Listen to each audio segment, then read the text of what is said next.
How's it going, everyone? Dax here, and today we're going to be reacting to another SunnyV2 video. This time we're going to be reacting to why Ninja's career died. Again, I would argue, I feel like I'm always disagreeing with Sunny, but no, it's just, I think it's his titling. I don't think Ninja's career died. I think it plummeted a lot, but I'm not being funny. If a guy's sitting there with 6k plus views, do you know what I mean? I don't think he's worried about things, you know? It went from a big drop. I know it went from a big drop. I knew Ninja after he was famous. I know it sounds kind of weird, but I didn't watch him when he played with Drake. I didn't watch him when he done all that, but I watched him when he moved to Mixer. So I heard about him when he moved to Mixer, and I checked him out. But then that all crumbled and that changed. He's got money, do you know what I mean? He's literally just streaming for the sake of streaming. I don't think his career is dead. But compared to what it was, I'm guessing what Sunny's getting at. So let's get straight into it and check out what's going on. And away we go. Back in April 2018, when Ninja was gaining 200 million views per month on YouTube, setting world record with Drake over on Twitch, and earning $5 million a month from his creator code. Yeah, I think the most I've ever made in a month off of the creator code was like 5 mil. Failure probably felt like an impossibility. However, the past 3.5 years have been somewhat of a sobering reality check for the former king of Fortnite, forcing him to come to terms with the fact that at a certain point in his journey, whether he knew it or not, something went horribly wrong. His YouTube viewership has dropped by a mind-blowing 97% to between... That could also be a counterpart to Fortnite also falling off. I know there's still a big following of Fortnite, but Fortnite at that point in time was at the peak. Like, you couldn't beat that. But now it's kind of like falling off. To be fair, like we still say to this day that Fortnite has the best collaborations with other like different types of content, movies, TV shows. They have the best collaborations, but you can't keep a game up as the top game for more than 2 years, 3 years tops. Like it can still be fighting its way near the top, but it can never be the top for that long. But that's why his viewership's plummeted, as well as him kind of like maybe not as enjoying it as much. We'll see what Sunny has to say. 4 and 6 million views per month. His Twitch viewership has dropped by an almost equally severe 92%, from 125,000 average concurrent viewers to approximately... Nah, that's peak. That's not average. 125k was the peak, right? So you got to go off, let's say, if we can go back a few frames. So basically 80k was his average for at least a month and a bit. But his peak was 120. He didn't even get to 120 on this graph. According to this graph. Equally severe 92%, from 125,000 average concurrent viewers to approximately 10,000, all while his various social media follow accounts, such as Instagram, have been in complete and utter freefall. Perhaps a severe, unprecedented fall was the only inevitable outcome after such a fast, unbelievable rise to fame in the first place. Only 6 months prior to gaining 200 million views per month, Ninja was basically a nobody. He had appeared on the television show Family Feud. What do you do? I'm a professional video game player. I didn't know this. I travel across the country and compete playing video games. And gained a small internet following of around 100,000 YouTube subscribers as a professional Halo player dating all the way back to 2009. I did not know that. God, that mic. However, Battle Royale seemed to be the genre that Ninja had been born to play. He began to mess around with H1Z1 all the way back in 2015. Halo was horrible. No one really on Twitch watches it.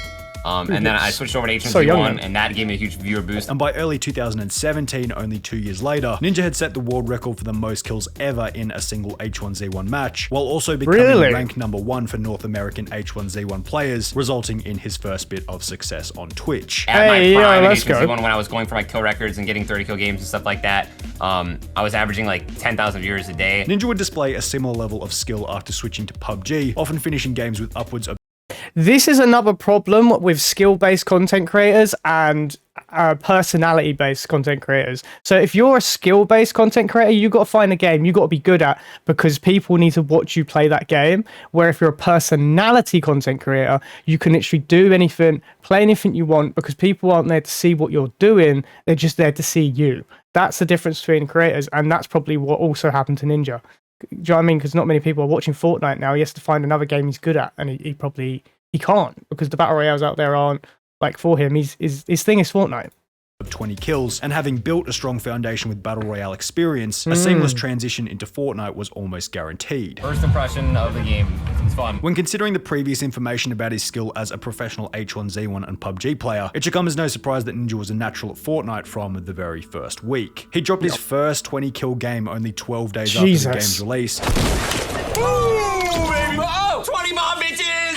And his first 25 kill game only 3 days after that. The audience didn't flock to his channel on the very first day. However, that's so NA though. People on NA servers just run at you, where if you're on EU, everyone's like a sweatbot, bro. I hate it, the man. fact that Fortnite had I'd love to be on the NA servers. Ninja had exposure to a new audience. This new audience liked him as he'd carried over a genuine, almost toxic personality that he'd developed during the H1Z1 days when it only had a small following. The fact that he had this small following meant he really had nothing to lose with regards to how he acted on camera. He could be toxic, kind, annoyed, happy, whatever. It didn't matter because it always came off as authentic and genuine. In addition to this, his small audience meant he wasn't inundated with sponsorships, business opportunities, and other extracurricular activities chewing up his time. It was just raw, unfiltered gaming all day, every day, trying to become as skilled as possible to provide the best content possible. With this approach, growth was inevitable. Ninja began to ride the tsunami-sized Fortnite wave as each and every gamer was looking for a new pro player to watch. 1 million views turned into 7 million views the next month, then 35 million views by January 2018, only 1 month later. At around the same point in time, approximately 3 months after the game's release, Ninja had become what many considered to be the best all-round player in the game, and was certainly one of the first people that came to mind when thinking about pro Fortnite players. With such, his Twitch followers also exploded exponentially, growing from 500,000 to 3 million over the course of only 4 months, placing him in the position of the most followed Twitch streamer and the first streamer ever to reach 3 million followers. This would help him to I didn't know that either. That's crazy. The most concurrent viewers on a Twitch stream ever after he and Drake streamed to 628,000 people, which would then be broken again after Ninja hosted an amateur professional tournament to over 680,000 people only 1 month after that. Ninja basically had a Fortnite viewership monopoly for the first 6 months of the game. He was better than everyone else, more dedicated to streaming than everyone else, had an excellent attitude, and was a generally likable person. Everyone could agree that at the time, his 125,000 average Twitch viewers per stream and 200 million monthly views on YouTube were 110% deserved. However, the landscape was shifting underneath Ninja's feet. Other players, streamers, and YouTubers were beginning to match his skill level. In April 2018, Ninja's peak month on both Twitch and YouTube, we saw players like Tfue uploading 36 kill solo v squad matches, High Distortion was dropping a 30 bomb every second day, and generally speaking, the skill gap that had helped Ninja to stand out in the beginning had well and truly begun to close by mid-2018. As other players were becoming better at the game, there was now significantly more competition for Ninja's channel on Twitch, and in the days of PUBG, he explained that more competition hurt his overall viewership. Dr. Disrespect, Shroud, Summit, Tim the Tap Man, I have to compete with all of these people to just take away a huge pool of people from like when they're not on, I'm up to like 12, 13, 14K sometimes. In addition to increasing Twitch competition from individuals like Tfue, it seemed as though Ninja began to invest less energy into what blew him up in the first place, being a professional gamer, and rather focus more energy on being a branded celebrity. He began to get involved in sponsorship deals with big companies. He started flying around the country doing meetings and interviews. The last 6 months, flying everywhere and doing all these interviews and meetings. While he'd upgrade his streaming room to a super expensive top-tier Ninja dojo. Embroidered Ninja chair. This is where I'm going to be controlling all of the professional cameras in the room. Camera angle 1, camera angle 2. This makes me laugh. Like, he's got all this, and then you look at XQC, he's just got a C920 and a very expensive computer. To be fair, he's got a bloody mansion now, so he has got an upgrade, but still, it's like, it's just crazy. And camera angle 3. For the doggy bowl. The room looked fantastic, there's no doubt about it, but it felt very commercial and it lacked the relatability and authenticity that had helped him to grow in the beginning. Now, perhaps Ninja felt as though he needed to take this path of public appearances and material stream improvements in order to continue the growth of his brand. But other streamers like Tfue were certainly proving this to be the opposite. Turner was just this relatable dude living with his dad and brother at a messy suburban house in Florida. He'd win sometimes, jump out the window, reveal his backyard full of junk, and continue on playing. Now, obviously, it'd be ridiculous to claim that Tfue or any other creator's rise was directly responsible for Ninja's fall, but it did show that there were other players and streamers who just seemed more... Where's Tfue's fall? Because I believe Tfue's might have also fallen a bit. He's not sitting there at high levels as well. And I would argue that this, like Tfue and these other people, right, they've not peaked to the levels of Ninja either. So they haven't, like, they've maintained a solid viewership, but they've not peaked the Ninja's peak. So focused, relatable, or watchable. kind of Ninja's viewership began not to as dive pretty comparable. rapidly in the 6 months after his peak, and in the process, it would also come to the surface that Ninja's extreme level of fame had brought about a further shift in his attitude and public image. As mentioned earlier, when Ninja was a comparatively smaller streamer, he really had nothing to lose when it came to being his authentic, unfiltered self. However, after blowing up, he made the conscious effort to shift his personality into what he thought the audience wanted, as opposed to just being his natural self, specifically, for example, becoming family friendly. Now, it's super understandable as to why Ninja would do this. Obviously, the fastest route to success is going to be deliver to the audience exactly what they want. However, when it comes to changing your own personality for the audience, you're getting into risky territory because you're starting to lose the authenticity that people followed you for in the beginning. And an authentic personality like what Ninja had in the beginning is not only an advantage, it's a requirement. It's the ability to say, here's what I think, if you don't like it, I don't care. If you then hate me, so be it, go watch someone else, I'll still be here streaming to those who enjoy what I do. Ninja had become the exact opposite of this. He'd given the audience complete and utter control of what he could and couldn't post. Literally, watch this clip where he doesn't even want to shout out his creator code or make a post on Twitter, as he didn't want to receive backlash from his audience. I don't promote my creator code very much because I just get flamed by everybody. I can't tweet 9% of the things I want to tweet because like people will they just meme it. They make it into a meme. Selfies, make it into a meme, like. My guy's clear. Why does he care?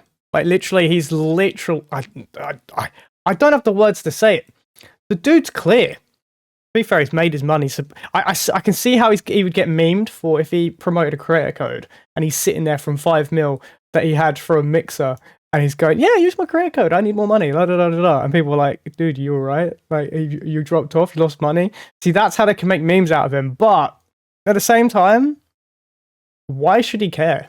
Who cares to get memed on? I just post clips now. All Ninja was doing was showing everyone how spineless he'd become. No wonder people started to hate him. Yet Ninja seemed totally oblivious to the fact that it was because he'd completely abandoned his authentic personality in exchange for his family-friendly, pretending to be nice garbage that everyone could tell was completely fake. At some point, somehow, it became the cool thing to like dislike me. Everyone hated me. You done it? Like, it became I will agree with that though. The complaining now felt as though it was coming from a position of entitlement, like he was owed respect from his audience and that it was unfair that he had received so much hate. But criticism from the audience is the price of admission when you decide to become a streamer. And the fact that he continued to complain about being hated just meant he became more and more hated. People looked for specific things to call him out on because they knew they'd get a reaction. Going back to the example of I will disagree and agree with this. I believe that it was a trend to hate on Ninja. Well, not hate on him, but just like meme on him and like disrespect him in that respect.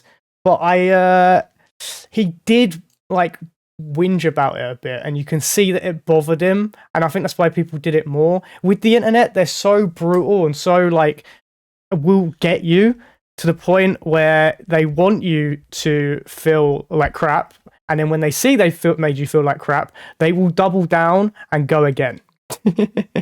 That's what it is, and he did not. He let it get to him, and that's why they kept doing it. You could tell that he didn't even care about the criticism, and therefore he received substantially less criticism in the first place. Now, Tfue wasn't perfect either. He always had something to complain about within Fortnite, but it wasn't in the same crybaby way, acting as if the whole world was always against him for some reason. However, for Ninja, the problem wasn't only increasing competition from better or equally skilled players with more likable personalities. The amount of people watching Fortnite was also beginning to decline. In the year after Ninja had hit his peak, Twitch's average daily Fortnite viewership dropped by 30 to 40%. Fortnite's Google trend graph followed a similar pattern. People were searching for the game less and less every single month. Videos discussing the potential death of Fortnite were going viral, and hating the game for whatever reason became the trendy thing to do. With Ninja's popularity being directly tied to Fortnite's popularity, if the game were to die, Ninja was unavoidably going down with it. This is without a doubt the reason as to why Ninja began to play other games on stream. League of Legends, Apex Legends, Valorant, streaming hundreds of hours on each under the assumption that one of them might be the next big game. Now, it'd be unfair to say that this was a stupid idea. Obviously, streamers always have to be on the lookout for what might be the next big game opportunity. So, Ninja dedicated a high percentage of his limited stream time and many YouTube uploads to Valorant, assuming he'd be at the front of the pack when the Fortnite audience decided to migrate over, but the migration never really happened. And in the process, those who wanted to continue watching Fortnite got themselves hooked on other streamers who were providing that Fortnite content. Because Valorant's not a battle royale. The battle royale audience want to just play them type of games. So you'd be looking at Warzone 2. He should have focused on like games like Warzone and stuff like that instead of jumping from Fortnite to Valorant. Valorant's got CS players. CSGO players jump to Valorant only because it's newer and they could probably earn more money from it if they wanted to be pro players. And that's just a fact. That's from that.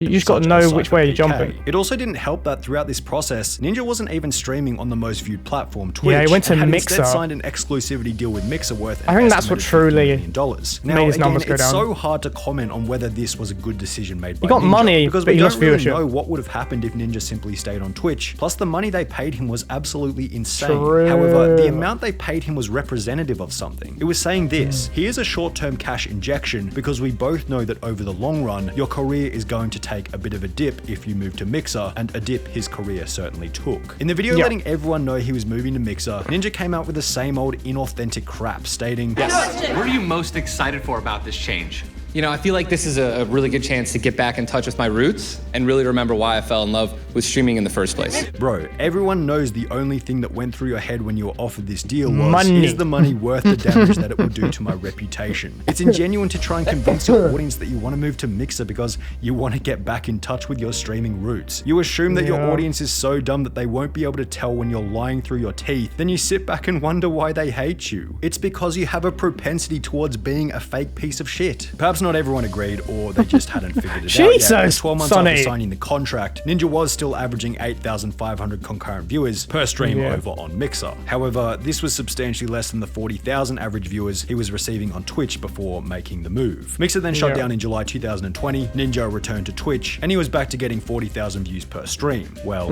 only briefly.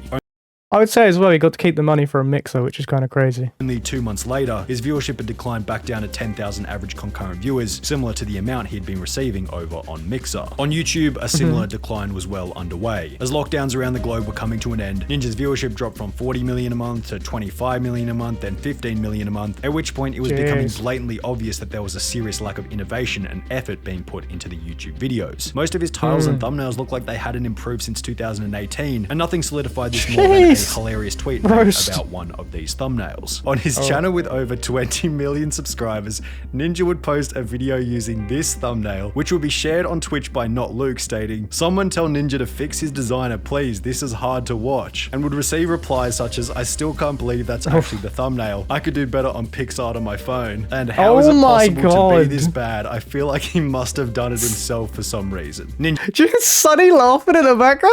He's loving this. then changed the thumbnail to a thumbnail he had already used for an older video. He ended up changing it, which to be fair, does look a lot better, until you realize it's just a reused thumbnail. The whole thing just showed that he just wasn't putting in the effort anymore. Not even doing the bare basics like making his own modern looking thumbnail or analyzing how other successful Fortnite YouTubers were titling their videos. People will blame Ninja's downfall on nothing but Fortnite dying, but when looking at someone like I feel like when you're at this level anyway, what the hell? When you're at this level anyway, that's a weird thumbnail. At this level anyway, you have someone that does your thumbnails and that for you. So maybe the people he was hiring to do all this just didn't care. That's what it seems like. Oh my god, chapter 3 season. What photo is that of Ninja? Oh my god, this guy's Cypher PK, who is titling his videos correctly and making extremely meta thumbnails. He's only been getting more and more popular over the same period of time. Over the last 12 months, Ninja's lack of innovation has resulted in a drop from 15 million views a month to between 4 and 6 million views a month. His YouTube channel has become an anti-user-friendly cluttered mess, consisting of a bunch of random shorts and unrelated videos, which when compared to someone like Cypher PK, who I consider to be doing things correctly, it's really no surprise that Cypher's gaining 5 to 10 times more views despite having only 1/5 of the subscribers. Ninja knows his career is over. No creator who values and respects their future as an internet personality would ever do something like his recent multifaceted Raid Shadow Legends sponsorship. This is the move of someone who knows that they're completely and utterly finished. You'd never see someone like Cypher PK or Nick Merckx or even Tfue out here doing this kind of in-depth, unrelated, totally different game brand deal because they know the degree to which it will affect their reputation and future as a content creator. I would argue a lot of other streamers would take that sponsorship. I would say that was pretty damn... Like, if you got offered the chance to have your own character in a game, even if that is a mobile game, I don't think I'd see myself... I don't know. If you know what I mean? Like, but... I don't know. I think they rip into Ninja just because it's kind of cheesy, corny, and family-friendly. But if it was just a normal, like, someone else, no one would actually care. I think it's because it is Ninja, everyone cares. Know the degree to which it will affect their reputation and future as a content creator. Ninjas become nothing more than a jester, a clown. Like, I know this video came out a year ago for this thing, but I saw Tim the Tapman do a sponsored game where he had his own little character in it. I think it's like DTKO or something. Some game like that. I've downloaded it and played it. It's not bad, but it's like, it's a mini, like, it could be a mobile game, but it's on the PC. And he's played that, and he's done pretty much the same. So I don't agree with this statement, but this statement is old, and you might not agree with it today. A lot of like streamers take cash grabs. And that's doing his embarrassing little dance for whatever garbage sponsorship will throw money at him in exchange for the my god, this guy's got to chill. Career. Jesus, Sunny. He did go ham. I think this is unhinged SunnyV2. This is a year old, so I think, he went majorly unhinged, but Jesus Christ. He just achieved his purpose and wealth. I agree with this statement. That's a pretty good comment. But yeah, that was unhinged SunnyV2. Very good video. Yeah, I just believe maybe Ninja, just when he finds his game again or whatever, maybe it all just becomes a content career where it's more based on his personality rather than on his gaming skill. When maybe he comes back. You never know. Good video, though. Okay, that's the end of the video. If you want to check out the original, it'll be in the description down below. Make sure you check out SunnyV2's channel. I will see you in the next video. Later.